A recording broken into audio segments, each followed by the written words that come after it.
Sur, ahora área COVID. Mi especialidad es anestesiología. Vamos a hacer el día de hoy la clase teórica de historia de la anestesia. En este momento les voy a compartir las diapositivas.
¿Estamos viendo la pantalla? Sí, doctora. Sí, doctora. Muy bien.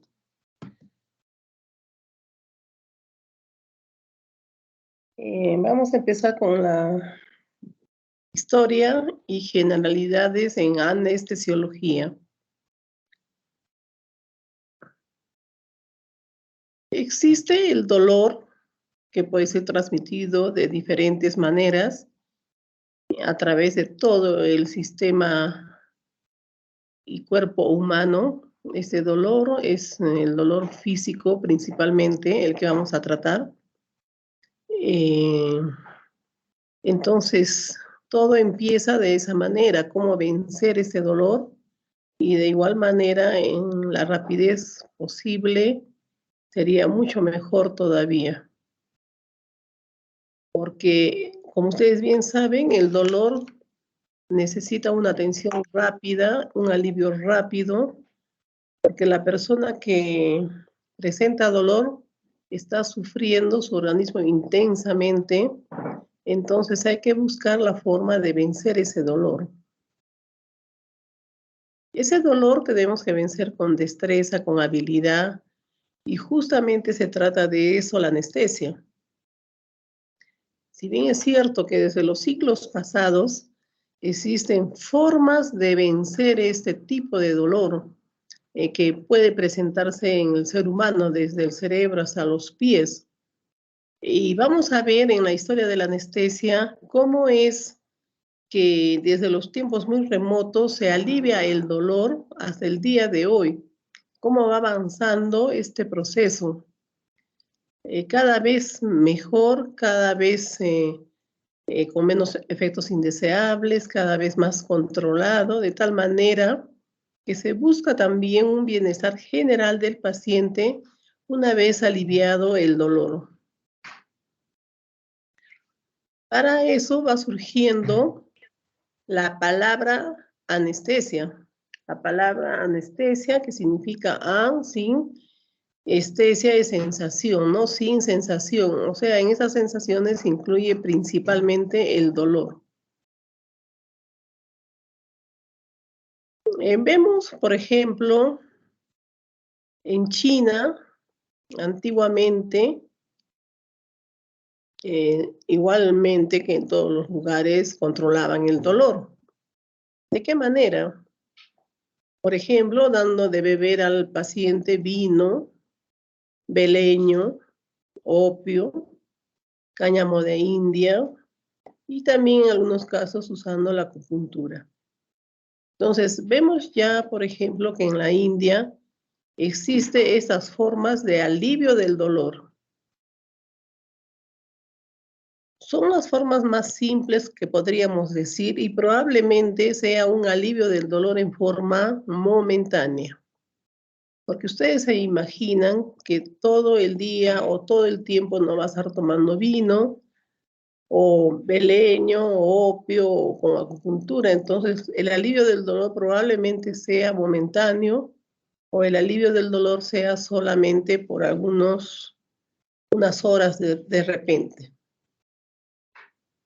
Si vamos a relacionar con la anestesia, diríamos de que para la cirugía podría ser un alivio del dolor para procedimientos que no sean tan complejos e igualmente procedimientos que no duren mucho.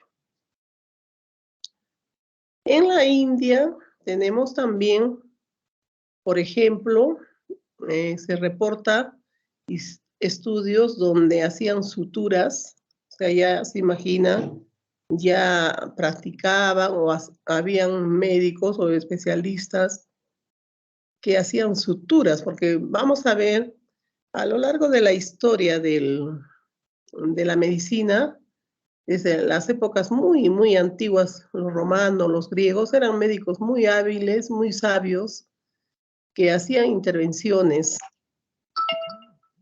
Pero ustedes también sabrán de que esas intervenciones eran de otra manera a las cuales en estos momentos estamos, ¿no? Por ejemplo, no tenían el avance de las jeringas, de las agujas, de una máquina, etcétera. Entonces, ¿cómo suturaban también en la India? Igual, usando el vino, la marihuana. Es decir, que el paciente le daban de beber hasta sentirse medio adormecido, liberado prácticamente de algunas sensaciones, porque esa anestesia era considerado sin sensaciones. Y en ese momento procedían a suturar o a hacer pequeños cortes. Pero si ustedes imaginan el día de hoy, si le damos a un paciente vino o si le damos marihuana, probablemente se alivie el dolor o se sienta mucho mejor, pero probablemente sienta dolor, ¿no? Entonces también se reporta casos en que los pacientes tenían miedo a ser operados, a ser intervenidos. Y la palabra anestesia, como les digo, es usada de los tiempos muy, muy remotos, antes de Cristo, inclusive Platón usó ya en su obra Timeo la palabra anestesia. O sea, como les digo, si revisamos la historia, tanto en Grecia, en Roma, habían médicos sabios que tienen obras y aplicaban también la medicina en forma con mucha sabiduría y también hablando de anestesia aliviaban el dolor. Tenemos también a Pedanius Dioscórides Anacerbo, que forma parte de la historia de la anestesia. Muy, muy interesante su aporte porque aliviaba el dolor y formó parte de mezclas de hierbas que van a ser usadas para aliviar el dolor de tal manera que podía hacerse las intervenciones quirúrgicas. Como les digo, todas ellas probablemente eran de corta duración y no eran complejas. En Grecia, Pedianos Dioscórides Anacerbo nació en Asia. Es un médico que nació en Asia, pero después tiene su aporte en Grecia. No solamente era médico, miren, en los tiempos muy antiguos, además de ser médico, era farmacólogo, era botánico y usó bastante el término de anestesia y bastante aporte también dio en la anestesia, ¿no? Y en ese tiempo, este médico, Dioscórides, usó la anestesia en forma general, local y en forma rectal. Como les decía, usó las hierbas, en este caso la mandrágora, que es la planta representativa de la anestesia. O sea, una planta que identifica la anestesia es la mandrágora. Entonces él, como les decía, las servía, las combinaba, por ejemplo, con vino y podía hacer amputaciones, imagínense. Usaba, por ejemplo, la lechuga como un sedante. En Roma, como les decía, él nació en Asia y en Roma, en Dioscórides, practicó la medicina, ¿no? Y tiene obras como es la materia médica, que es una farmacopea usada en la Edad Media y en la época del Renacimiento. Por eso les digo que Dioscórides es considerado uno de los pioneros, de los médicos que han dado bastante aporte en la medicina y sobre todo en la historia de la anestesia.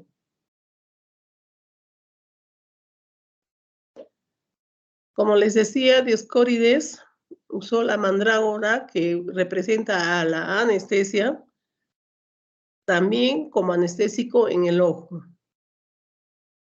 Habló en esos tiempos del efecto analgésico y sedante del opio.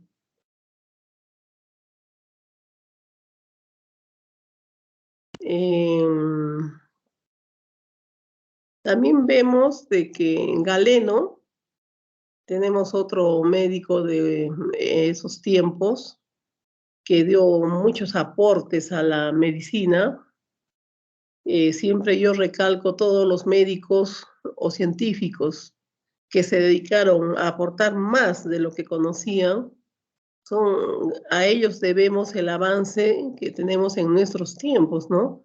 Porque ellos son los que prácticamente con su esfuerzo, con su sabiduría, conocimiento y su dedicación a la investigación podemos decir que hemos avanzado hasta el día de hoy. Galeno se tiene como fecha de nacimiento, esta es la más certera porque también existe otra fecha, pero de las que he buscado, esta es la más, parece la más certera. Usted decía que el dolor era una sensación de origen en el cerebro, ¿no? Él usa hojas de plantas en heridas, en úlceras, ¿no? Pero también fue considerado como anticristiano. O sea, todas estas personas, médicos, de repente también sacerdotes de la época antigua, han tenido que pasar por épocas también de la religión donde, como ustedes bien saben, existía el cristianismo, el anticristianismo, el paganismo, etcétera, ¿no? Que va de la mano en forma paralela en sus vidas. Como historia también vamos a ver que ya tenemos a la reina Victoria, que tuvo un parto sin dolor. Imagínense en los tiempos de la reina Victoria, que fue atendida y tuvo como se dice, el beneficio, ¿no? De dar un parto sin dolor. Ahora, todos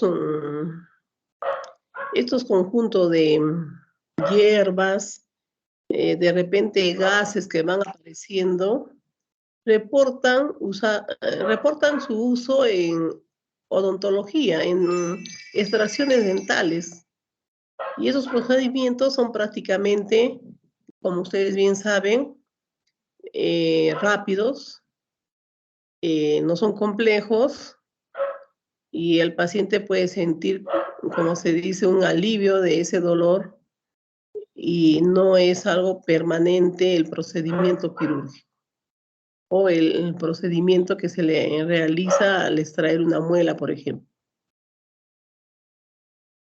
Si ya el procedimiento quirúrgico podría ser un poco más complejo y usaban estos métodos que estamos viendo en la historia de la anestesia, vamos a ver que el paciente se va a mover, se va a quejar de repente.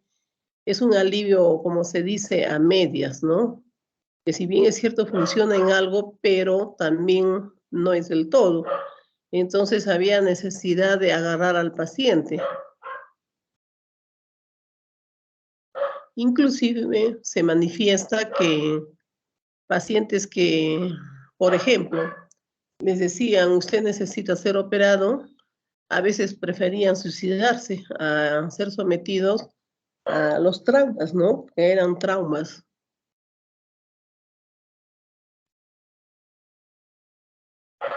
Acá tenemos, no sale bien acá, a ver, las plantas de esos tiempos, ¿no? La dormidera, el beleño y la mandrágora nuevamente. También usaban el alcohol. El alcohol se supone en dosis excesivas para producir un poco el trastorno de la conciencia del paciente, de esa manera poder operar al paciente, hacerle un procedimiento quirúrgico y evitar en cierto modo el dolor.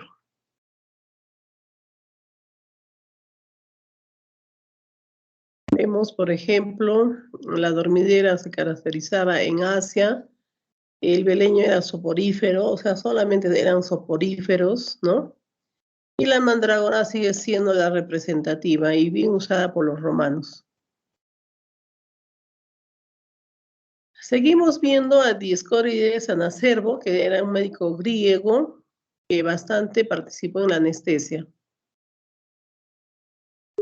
Es de la forma como se daba el alcohol, el vino, para producir estados de estupor, de sopor. Inclusive se dice que en Filadelfia se daba dosis tóxicas, de tal manera que el paciente, como se dice, quería entrar en una situación de semi-inconsciencia, donde en ese momento se producía el acto quirúrgico. Y ustedes tienen que considerar que si un paciente se le da de beber en exceso, podríamos pasarnos al otro lado, ¿no? Que de repente ya no despierte nunca. O también podríamos tener en cuenta que de repente se enfriaba, se hipotensaba y de repente se moría. La otra es de que con contenido excesivo en el estómago podría en pleno acto quirúrgico presentar náuseas y vómitos. Entonces ustedes tienen que ir imaginándose todo este concepto antiguamente, cómo era la anestesia, cómo era la cirugía. Acá otro ejemplo para hacer, por ejemplo, las circuncisiones, las operaciones relativamente pequeñas, ¿no? También había, por ejemplo, la estrangulación. Era otro sistema, otro método, en el cual al paciente le producían como un ahorcamiento para que pierda la conciencia y en ese momento hacían la intervención quirúrgica. Otra forma era darle un golpe en la cabeza. Un golpe en la cabeza para conseguir un TEG leve, se supone leve, a moderado, con semi-inconsciencia para que el paciente también resista la cirugía. Entonces podemos decir, ¿cómo podían medir ese golpe? De repente se pasaban de la mano y el paciente ya no despertaba. También hay que pensar en todo. El frío intenso también era usado por los romanos, el frío intenso que producía como adormecimiento de la zona operatoria. La compresión de los nervios igual con la ligadura. Después aparece Sir Thomas Vidus, que ya empieza a detectar, a descubrir el gas, ¿no? Que hasta ahora estamos viendo vino, alcohol y plantas. Entonces empieza a aparecer el gas.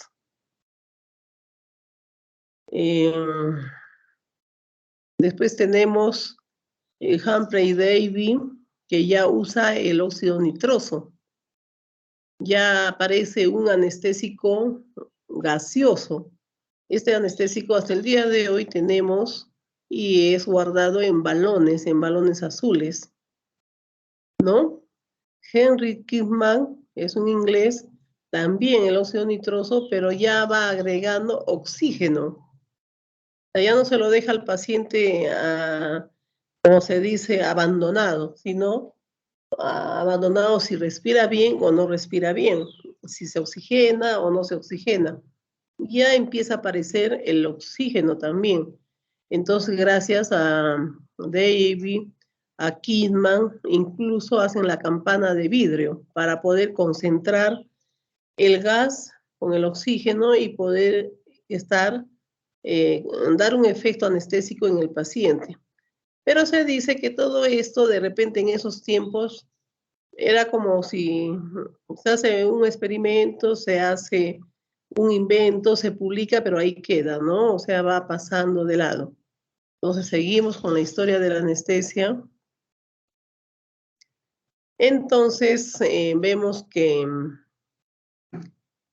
Horace Wells bastante usó en Estados Unidos el óxido nitroso, como les decía, para extracción dental. Y después en Georgia, Crawford Long ya empieza a usar el éter. Entonces, miren ustedes cómo vamos avanzando.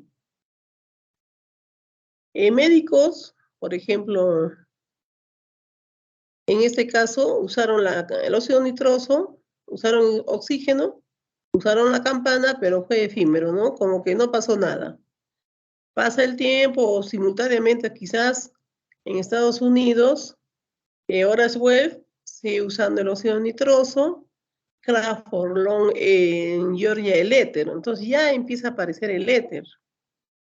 Pero miren, este es un ejemplo para que ustedes sepan de que ustedes ahora, si por ejemplo a alguien de ustedes les gustaría la investigación y dirían, yo soy investigador, me gustaría saber qué más puedo hacer, ¿no?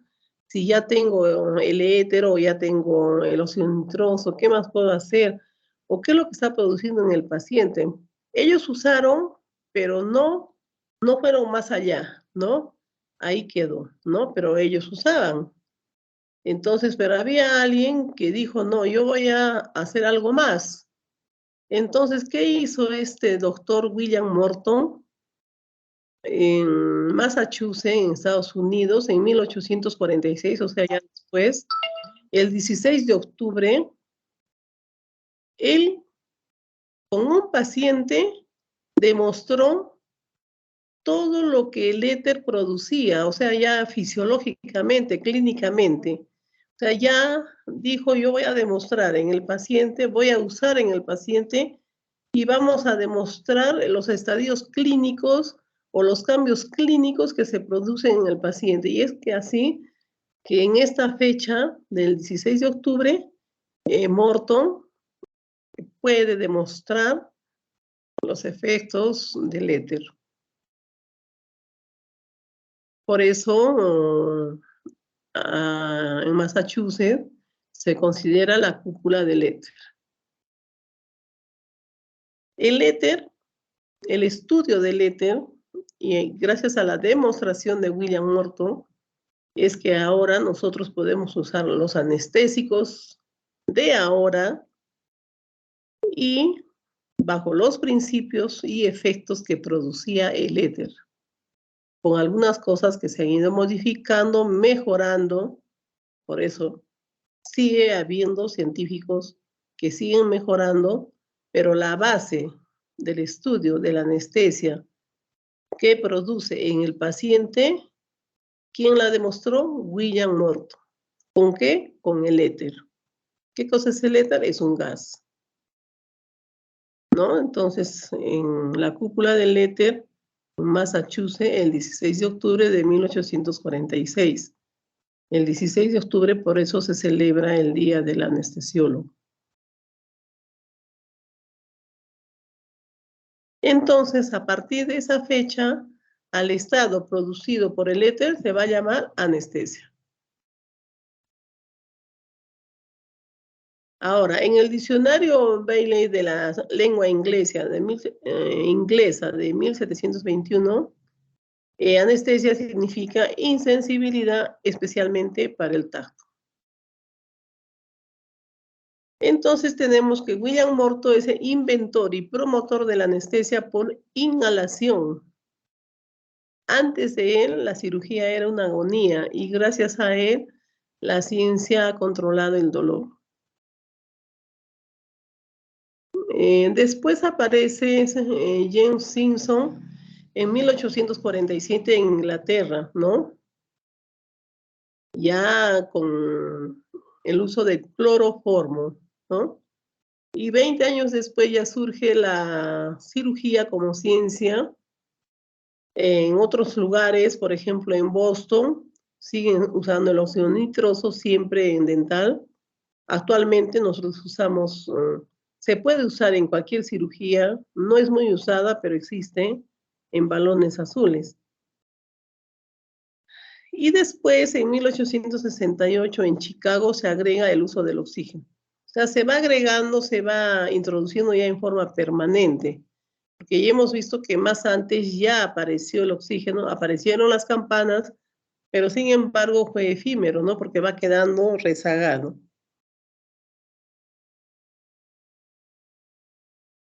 Y acá estamos en 1929, en Wisconsin, el ciclopropano es un gas anestésico. Sus balones eran de color naranja y durante bastante tiempo se ha usado el ciclopropano. Sin embargo, hubo una explosión con el ciclopropano porque es explosivo. Desde ahí ya no se lo usa, ¿no? Vemos acá, sí, como historia, en que en 1935 empieza a aparecer el tiopental, que es usado hasta el día de hoy. Después, en 1940, el curare, que es un relajante neuromuscular que sacaban el veneno de, parece, de las serpientes, que lo usaban para las flechas, ¿no? Para paralizar. Entonces ya el curare va a ser introducido en la anestesia general. Actualmente no se usa el curare, sino se usa el rocuronio, el becuronio, el atracurio. En 1956, en Inglaterra, aparece el alotano. El alotano vendría a ser con las propiedades o efectos clínicos en el paciente semejantes a las que produce el éter, el ciclopropano, ¿no? Entonces el alotano va a tener el mecanismo de acción idéntico, pero con otras salvedades, ¿no? Por ejemplo, puede producir arritmia cardíaca en pacientes que son con problemas cardíacos, puede producir toxicidad hepática, es un buen broncodilatador, es usado actualmente en muchos lugares, ¿no? Es potente, pero demora más en inducir la anestesia y demora más en despertar. Entonces, actualmente existen diversas formas de combinaciones. John Snow es el primer médico especializado en anestesiología, ¿no? También contribuyó al equipo de inhalación del éter y también en su libro se da las 5 etapas de la anestesia, aplicó cloroformo a la reina Victoria, ¿no? Imagínense ese honor, ¿no? De aplicar la anestesia a la reina en esos tiempos.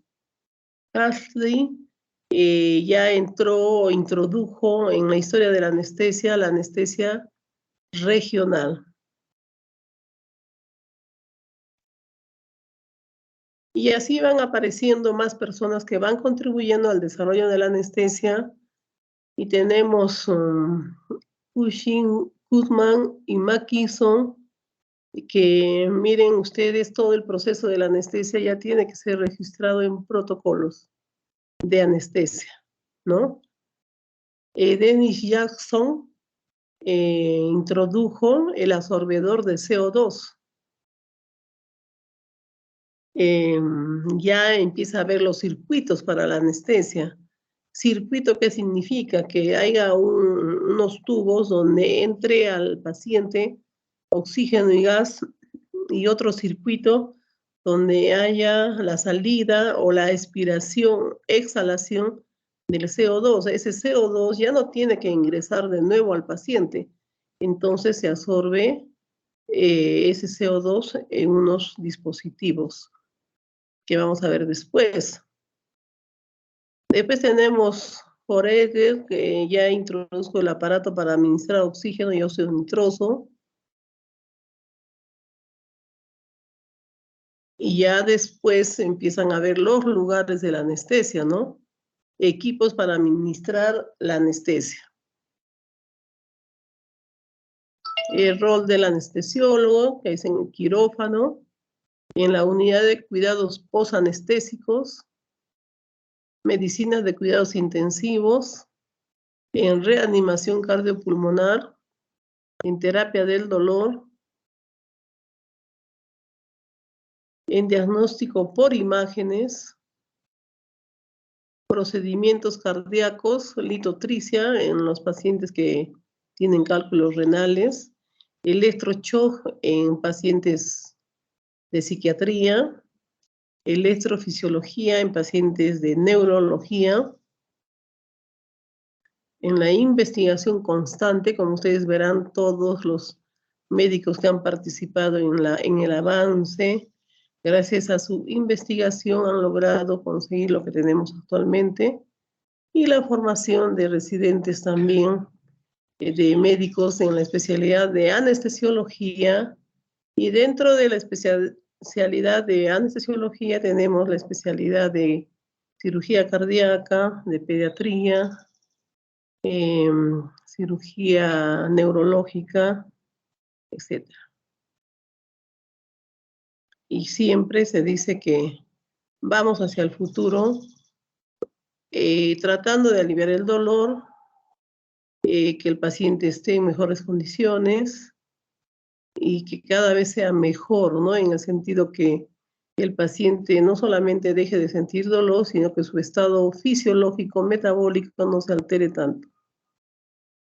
Acá vemos en la resonancia magnética, es un procedimiento donde el paciente va a entrar a una máquina que es casi como un tubo. El paciente, por ejemplo, que tiene claustrofobia no puede resistir, el niño tampoco, y dura 40 minutos como promedio, entonces necesitamos de la anestesia. También,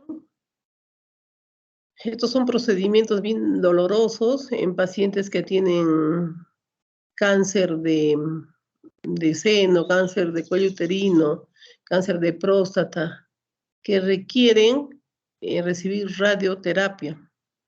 Entonces, para este tipo de procedimientos también se coloca anestesia. Esos procedimientos se llaman braquiterapia. Litotricia para los pacientes que tienen cálculos en los riñones o en la vía uretral o en los uréteres, que necesitan ser destruidos en forma no invasiva, es decir, con disparos. Esos disparos producen dolor, entonces ahí también intervenimos con la anestesia.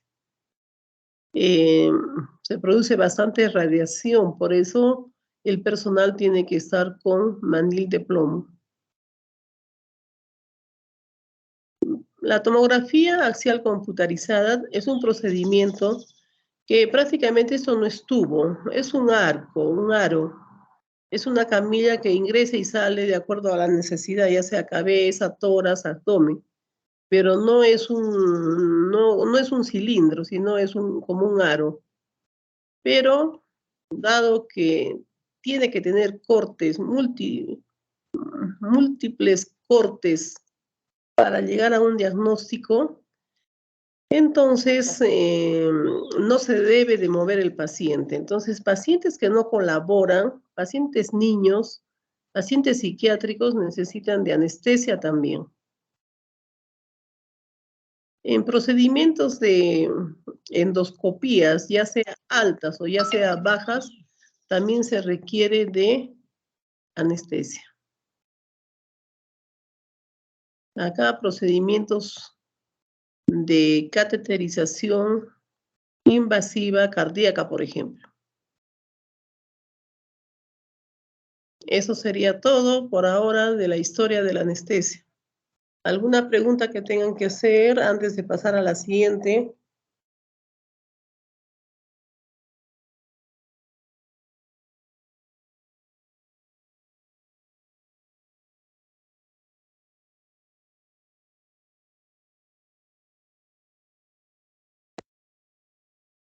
no hay preguntas, entonces vamos a compartir la siguiente clase. Vamos a tomar unos 5 minutos de break para que ustedes se relajen. Entonces voy a compartir.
¿Ven la pantalla todos? Sí, doctora. Ya. Entonces, ahora vamos a ver la visita preanestésica, es decir, aquel paciente que va a ser sometido a una intervención quirúrgica, a un procedimiento quirúrgico que va a requerir anestesia. Por eso su nombre lo dice preanestesia. O sea, no vamos a hablar todavía de la administración o de anestésicos, sino todo lo que pasa antes de la anestesia. Entonces, como les decía a los alumnos, la anestesia ha servido para mejorar, ¿no?, la asistencia del paciente, para mejorar la atención del paciente. Nosotros, al hacer la visita preanestésica, estamos ya identificando, ¿no?, a los pacientes que van a ser operados, ¿no? En un piso, imagínense, en un piso de un hospital, hay varias camas, hay varios pacientes, pero de ahí algunos van a ser operados. Entonces tenemos que identificar a esos pacientes, ¿no? El paciente ya tiene su historia clínica. Nosotros vamos a ir a corroborar la historia clínica, vamos a hacerle algunas preguntas al paciente que van a ayudar para que el manejo de anestesia sea mejor, y vamos a descubrir de repente algunas cosas en el paciente que puede ser que no esté anotado en la historia clínica, ¿no? La idea es que el paciente, al ingresar a sala de operaciones, esté mejor estudiado, haya menos complicaciones, evitar que pase a la UCI, ¿no? Evitar que esté mucho tiempo en el hospital, y también, hablando administrativamente, disminuir el costo asistencial. El anestesiólogo en el perioperatorio, es decir, antes, durante y después de la anestesia, tiene que estar en coordinación, si es que es necesario, con otros asistentes. De acuerdo a esa visita que nosotros hacemos a cada paciente, de repente vamos a requerir la asistencia de otros especialistas. Por decir, este paciente, de acuerdo a la intervención, de acuerdo a sus antecedentes, probablemente necesita una unidad de cuidados intensivos, ¿no? Probablemente va a pasar a la unidad de terapia del dolor. O el paciente de repente tiene un dolor agudo, pero intenso, o también sufre de dolores crónicos. Todo eso nosotros vamos a considerar en nuestra visita preanestésica, ¿no? ¿Qué otro factor vamos a considerar? Que no haya complicaciones de la ventilación mecánica. ¿Cómo? Viendo si el paciente, por ejemplo, tiene dentadura postiza, si tiene el cuello corto, si tiene el cuello ancho, si tiene sifosis, lordosis, si tiene de repente el cuello duro, rígido, si puede abrir la boca o no puede abrir la boca, de repente si tiene el paciente una traqueostomía, etcétera, ¿no? Posiblemente en emergencia, generalmente en emergencia podría ser que tenga un tratamiento para una sepsis, una peritonitis, ¿no? Paciente que puede tener una insuficiencia renal, paciente con insuficiencia renal crónica, donde vamos a ver que la creatinina de por sí está aumentada, no va a bajar. La hemoglobina también está baja, el paciente generalmente es pálido, algunos medicamentos no va a metabolizar bien también. Es un paciente que de repente no tenemos que hidratar mucho, ¿no?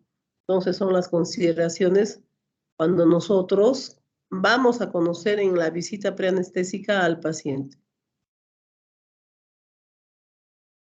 El anestesiólogo tiene que ver todo lo que es relacionado a la fisiología del paciente, ¿no?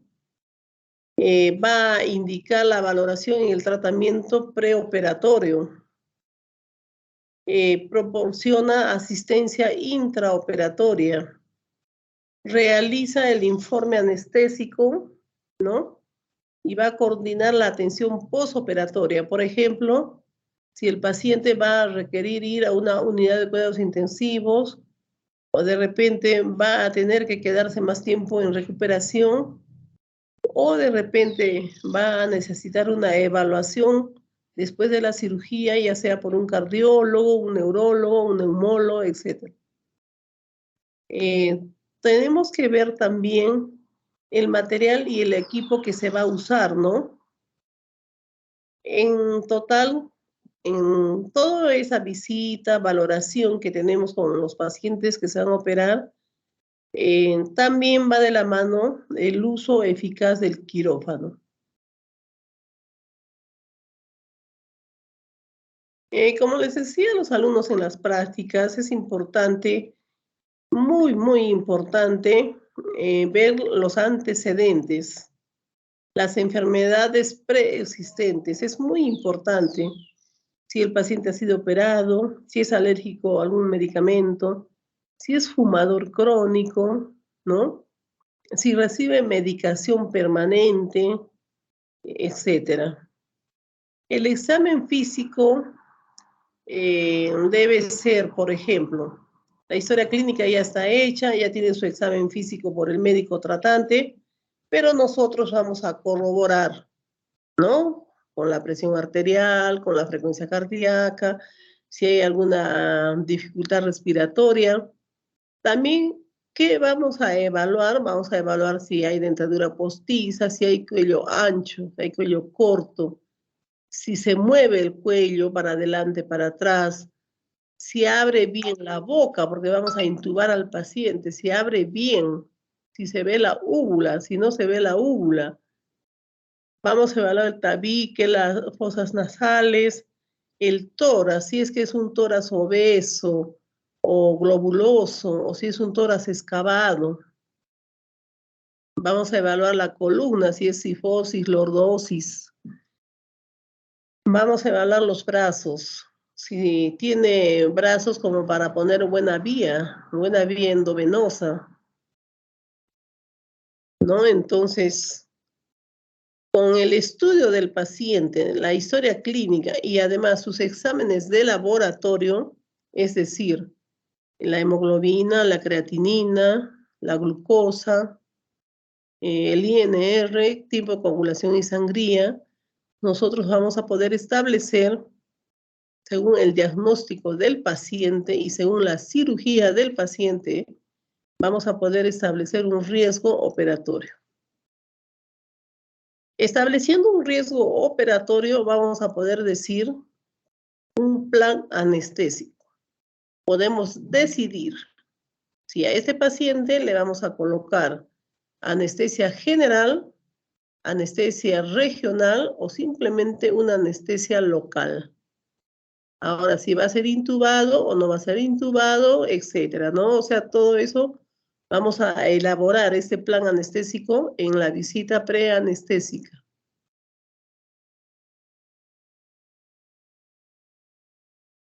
Existe también la valoración del paciente en consultorio, en el consultorio de anestesia, donde el paciente acude antes de ser hospitalizado, ¿no?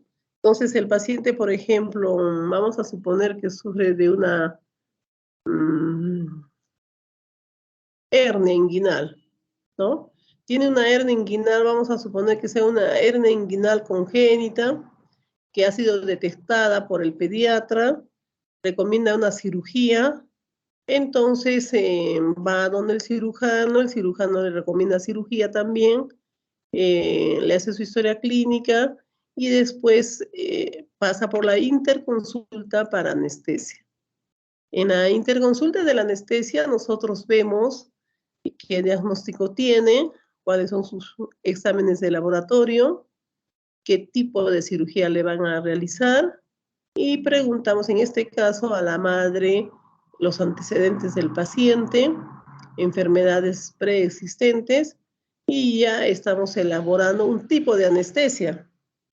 Entonces, si nosotros vemos que es una hernia, vamos a suponer en la región inguinal, el ideal sería una anestesia regional, pero como es un niño, no va a colaborar durante la cirugía, entonces el plan anestésico para el niño es anestesia general.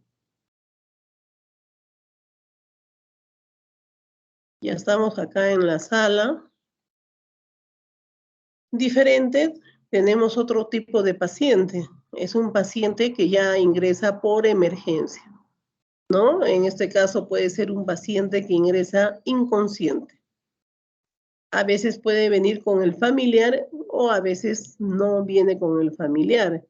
Entonces tenemos que hacer una valoración, una evaluación, un examen físico de acuerdo a lo encontrado en ese momento, ¿no? Una valoración total, pero el paciente probablemente no nos va a decir sus antecedentes, nada de nada, ¿no? Entonces estaríamos frente a un caso donde tampoco podemos tener datos del paciente exactos, sino el hecho del examen que estamos viendo en ese momento. El examen físico, los hallazgos y el examen de laboratorio, que son de ayuda diagnóstica.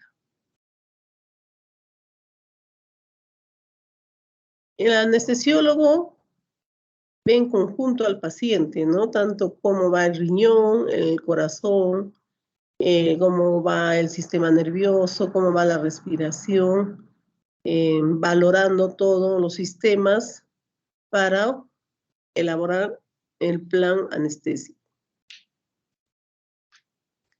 Como ya ustedes bien saben, el cirujano ve la anatomía, va a ver dónde se va a dirigir, ya sea en cabeza, cuello, tórax, abdomen, miembro superior, miembro inferior, etc. La relación entre cirujano y anestesiólogo debe ser una relación de tipo de ver todo en bien del paciente. ¿Qué quiere decir? El cirujano está con la parte anatómica y la parte fisiológica está a cargo del anestesiólogo. Si en determinado momento hay demasiado sangrado, entonces el anestesiólogo tiene que observar y ver que necesita sangre el paciente, ¿no? Entonces administrar sangre, ver que las funciones vitales se alteran, ver cómo mantener las funciones vitales y avisar también al cirujano de que se está descompensando el paciente a pesar de, ¿no? A pesar de la sangre, a pesar de los vasoconstrictores que se realicen, a pesar de todo lo que estamos luchando para mantener al paciente bien.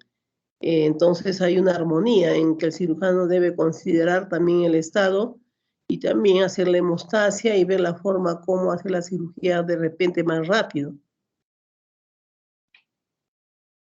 Los objetivos de la visita preanestésica, tenemos que los pacientes toleren la anestesia en forma segura. Segundo, disminuir los riesgos en el perioperatorio. Peri es antes, durante y después. Evitar complicaciones pulmonares o cardio posoperatorias, ¿no? Entonces, en el posoperatorio, generalmente el problema respiratorio es muy importante y el estado hemodinámico del paciente, es decir, presión arterial, frecuencia cardíaca también es muy importante.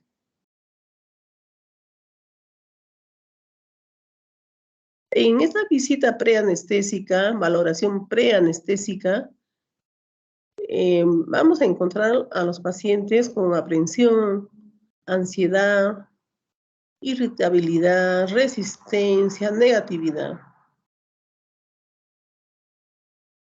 Hay aprensión.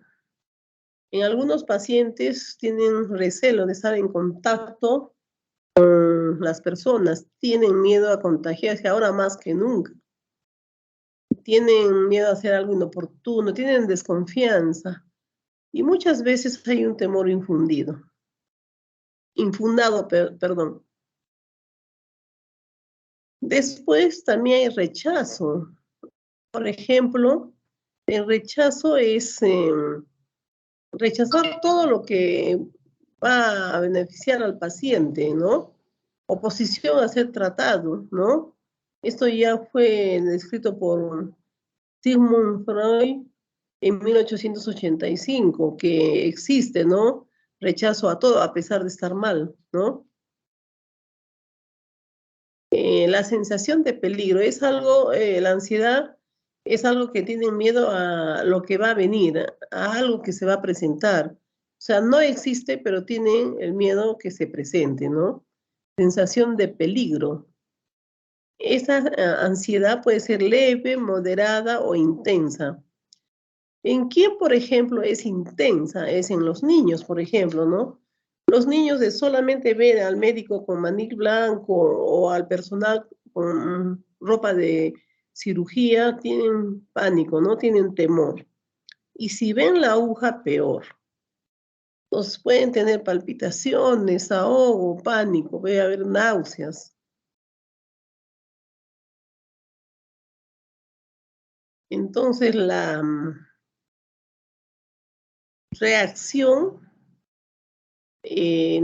no es igual en todos los pacientes, ¿no? Pero, por ejemplo, la irritabilidad es más frecuente en los niños. Es muy importante también la preparación psicológica que los padres puedan inculcar a sus hijos. Cuando el hijo está en su casa, el padre tiene confianza en sus papás. Entonces los papás deben de transmitir seguridad a un niño, no miedo. Imagínense que el niño escucha a sus papás, ¿qué le pasará? ¿Qué le va a pasar a mi hijo? ¿Cómo será la operación? Si le va a ir bien o mal, tengo miedo. El hijo percibe, ¿no? En cambio, el hijo que escucha o recibe de sus padres el consuelo de decir, eso que te vamos a hacer va a ir para tu bien, nada te va a doler, vamos a estar contigo, vas a estar bien. Si hay alguna molestia, es solamente momentánea, ¿no? Por decir la hinchazón de la aguja, cuando se le pone la aguja, etc. Entonces, ¿qué vemos nosotros en salas de operaciones? Vemos diferentes comportamientos de los niños, ¿no? Niños que sus mamás también controlan su estrés, madres que tienen más tranquilidad emocional, sus hijos no lloran tanto. Sus hijos son más asequibles a poner incluso la mano para que le pongan la aguja, ¿no? Porque la mamá le está dando la seguridad. En cambio, la mamá que entra asustada, el niño va a entrar el doble, ¿no? Otros no toleran los ruidos, no toleran solamente ver una habitación diferente a su casa, ya tienen temor. En otros casos, el paciente puede ser adulto, pero tiene un dolor insoportable, también existe, ¿no?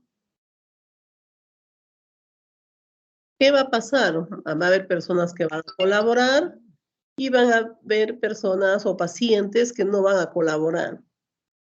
El paciente, antiguamente, como les decía, sabían que iban a ser sometidos a tortura, entre comillas, con el vino, con la escudilla, que siempre les iba a doler de alguna manera de repente, o de repente iban a quedar después un poco mal, iba a ser agarrado por varias personas, entonces no querían operarse, se suicidaban incluso. Y llegaban a ese extremo. En la actualidad se ve que la alteración del sueño también es un 40%. El pánico es un 10%. La alteración de la personalidad 35%. Puede haber conversión. Entonces, imagínense todo lo que podría haber, ¿no? No es común, pero siempre hay que tomar en cuenta. Entonces, cuando estemos frente a un paciente, debe haber una buena relación médico-paciente, tratarlo como lo que es, ¿no? Un ser humano. Se le debe brindar amistad, atención, comprender la situación que está pasando el paciente, responder a sus preguntas, porque tiene bastantes dudas, bastantes preguntas y probablemente preguntas resueltas por vecinos, amistades y que le han creado más dudas, ¿no? Vencer los temores, conseguir y lograr que el paciente colabore. Al final, ¿qué vamos a lograr? ¿Cuál es el resultado final que debemos de tener? Es la tranquilidad, la confianza y la aceptación del paciente. ¿Qué significa esto? Que el paciente, cuando va a ser sometido a la anestesia, su organismo va a necesitar probablemente menos cantidad de anestésico. Va a haber menos efectos indeseables.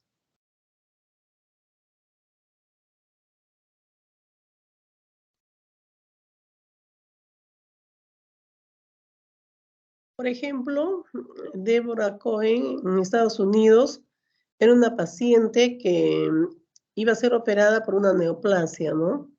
Entonces, ella misma puso en sala de operaciones una canción y quiso que la toquen y quiso bailar un rato antes de entrar a sala, ¿no? O mejor dicho, antes de que le administren la anestesia. Entonces se dice que mientras menos estrés, menos ansiedad, menos temor, el organismo va a reaccionar mucho mejor con la anestesia ante un corte y la recuperación va a ser mejor, no solamente de la anestesia, sino también de la herida operatoria.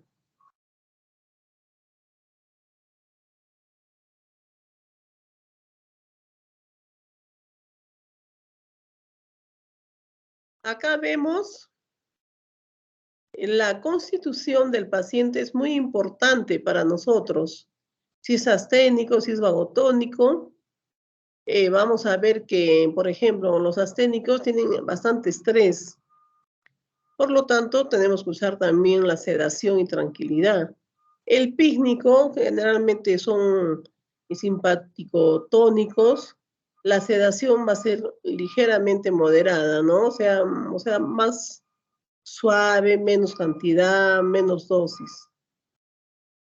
El atlético se adapta y metaboliza más rápido también, entonces hay que tomar en cuenta esa consideración fisiológica. El displásico asustadizo también puede haber reflejos nocivos.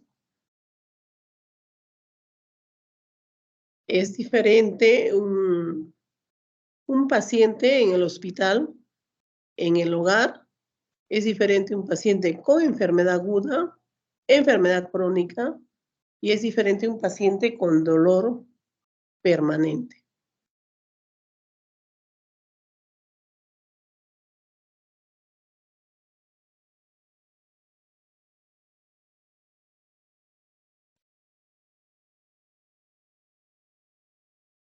Ya hemos dicho que en la anamnesis se buscan los hábitos. Por ejemplo, un fumador crónico. En la anestesia repercute bastante un fumador crónico. ¿Por qué? Porque el paciente que se le coloca un tubo endotraqueal en un fumador crónico es mejor evitar las drogas o fármacos que liberen histamina, de tal manera que no haya broncoespasmo, es un ejemplo, alergias,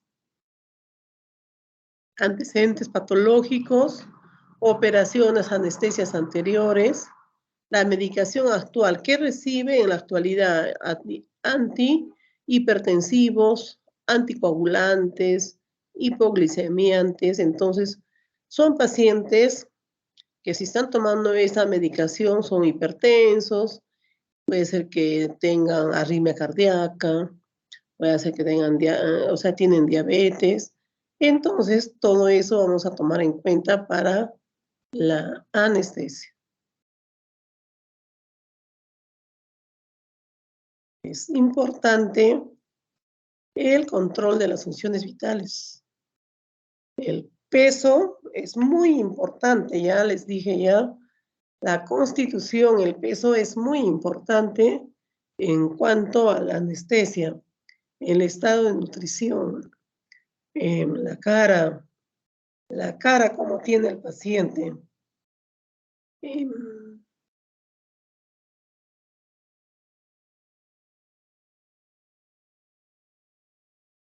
También es importante si es que tiene prótesis dental, por ejemplo. Si yo le voy a colocar a este paciente anestesia general, tenemos que indicarle que se quite la prótesis porque se puede al momento de intubar introducir la prótesis, es un ejemplo. Higiene dental, conservación de los dientes. Al intubar podría hacer que se salga el diente, también es muy importante. Las vías aéreas, si es que eleva bien el tórax, insufla, o sea, si es que inhala y exhala bien también. Hacemos un estudio con el estetoscopio para ver si hay buen pasaje del murmullo vesicular, ¿no? Los extremos, los obesos o los demasiado flacos, repercute bastante el modo de aplicar la anestesia, ¿no? Las deformidades también. Y los exámenes auxiliares que son importantes para administrar anestesia principalmente son hemoglobina, que debe ser mayor de 10. De lo contrario, si necesita la cirugía urgente, conseguir sangre. El tiempo de coagulación, tiempo de sangría, tiempo de protombina, el INR, que es un factor que ve la coagulación, el ideal es 1, se puede hasta 1.5. Plaquetas, que es importante, glucosa, creatinina, las proteínas no necesariamente son de rutina, pero sí también nos ayudan a ver. Orina, rayos X, electrocardiograma es necesario. El electrocardiograma sí es necesario para todos los pacientes con su respectiva evaluación del cardiólogo para ver su riesgo cardíaco. Si el paciente, por ejemplo, tuviera, vamos a suponer, EPOC, asma, problemas neumológicos, hacemos interconsulta al neumólogo para que nos haga el riesgo neumológico. Si, por ejemplo, es un paciente que necesita una interconsulta porque su glucosa está demasiado elevada, no baja, con el endocrino, por ejemplo, ¿no? Pero generalmente es con el neumólogo, con el cardiólogo. El consultorio de MOPRI, cuando ustedes vayan al hospital van a encontrar el consultorio de MOPRI, es de módulo de prevención de riesgos intraoperatorios. Es el consultorio de anestesia con el objetivo de disminuir los riesgos y complicaciones antes, durante y después de la anestesia. Por lo tanto, si nosotros vemos algún inconveniente en cuanto a su historia o a sus análisis, para evitar eso, suspendemos la cirugía.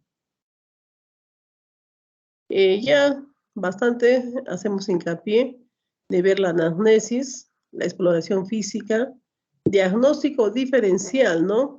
Nos dicen que es un apéndice y podría ser también un quiste de ovario torcido, podría ser un embarazo ectópico. Se hace las interconsultas, si es que requerimos, hacemos interconsulta. Y esto es importantísimo para el anestesiólogo, establecer el ASA, ¿no? El ASA o estado físico del paciente y la planificación del abordaje. Entonces, vamos a ver que para el pronóstico quirúrgico o riesgo quirúrgico es importante paciente, cirugía y anestesia. Acá viene el estado físico, que es muy, muy importante, que siempre les he hablado a los alumnos en las prácticas, el estado físico o ASA. ASA significa Sociedad Americana de Anestesiología y evalúa el estado físico del paciente, ¿no? El ASA 1 son, siempre les digo, todos ustedes que están sanos, todos ustedes son ASA 1. El ASA 2 es el niño menor de 1 año y mayor de 70 años, paciente mayor de 70 años y pacientes que tienen alteraciones generales causadas por enfermedad general o trastorno quirúrgico, que no descompensan al paciente. Ejemplo, una hipertensión no descompensada, una diabetes controlada. ASA3 es una alteración general sistémica ya severa, que no incapacita al paciente, ¿no? Debido a una enfermedad general o trastorno quirúrgico. O sea, es una enfermedad que está comprometiendo el sistema en general, pero el paciente todavía no está incapacitado. El ASA4 es el paciente que tiene alteración general, sistémica severa, está incapacitado, hay falla multiorgánica y se amenaza la vida. Y el ASA5 es el paciente moribundo, es un paciente que puede sobrevivir después de una cirugía o también puede morir en la cirugía. Si no se opera, también puede morir. Y muchas veces esos casos no se requiere anestesia, solamente oxigenación y de repente un analgésico potente y sí o sí va a necesitar las drogas vasopresoras para poder mantenerlo con vida. Y el ASA6 es el paciente donante que va a donar el riñón generalmente. Los objetivos de la medicación preanestésica, ya estamos hablando de la medicación preanestésica, es sedar al paciente, que tenga olvido, que tenga analgesia y que la anestesia sea de inducción fácil. Los objetivos: bajar las dosis, disminuir los reflejos, disminuir las secreciones y la supresión de náuseas y vómitos. Los criterios siempre: fármaco, paciente y dolor. La vía de administración oral, intramuscular y endovenosa. Hablando de anestesia propiamente dicha, debe ser endovenosa.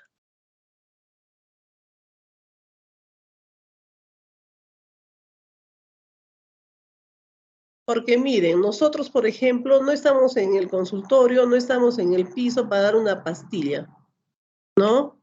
En la actualidad, en el hospital, nosotros actuamos en sala de operaciones y usamos la vía endovenosa. Tenemos como medicación preanestésica, antes de la anestesia, barbitúricos a dosis bajas, benzodiazepinas, butirofenonas, ¿no? Los más usados en la actualidad es el midazolam, 1 o 2 centímetros, ¿no? O 1 o 2 miligramos en forma endovenosa. ¿Qué va a hacer en el paciente? Lo va a tranquilizar, le va a quitar la ansiedad, el miedo y le va a dar una indiferencia al medio, es decir, que el paciente ya no tenga tanto miedo a lo que le va a pasar, ¿no? Un poco de amnesia también. Tenemos dexametasona, tenemos ranitidina, Gravol, todo es en ampollas, ampollas, ampollas por vía endovenosa. En cuanto a si el paciente está con dolor antes de la anestesia, tenemos fentanilo a dosis bajas, morfina a dosis bajas, meperidina a dosis bajas. Estos son opioides, son narcóticos controlados. Todos son por la vía endovenosa en forma controlada. Esto siempre y cuando, como estamos hablando de preanestésica, es cuando antes que coloquemos la anestesia, el paciente está con dolor intenso. Para evitar un poco la salivación, bradicardia, tenemos la atropina o la escopolamina. También son ampollas. Eso sería todo. ¿Alguna pregunta, alguna duda, alguna inquietud que tengan?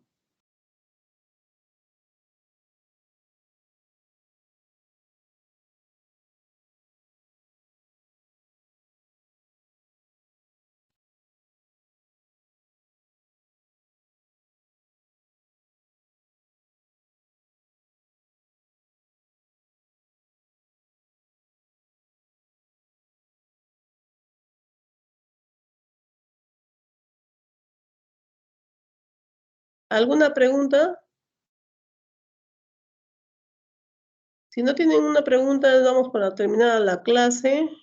A la delegada le voy a pasar las diapositivas para que sean pasadas a todos los demás alumnos. Muy buenas tardes con todos. Gracias, doctora. Buenas tardes. Listo, doctora. Muchas gracias. Hasta luego. Gracias, doctora. Hasta Hasta luego. luego, que les vaya bien, hasta luego.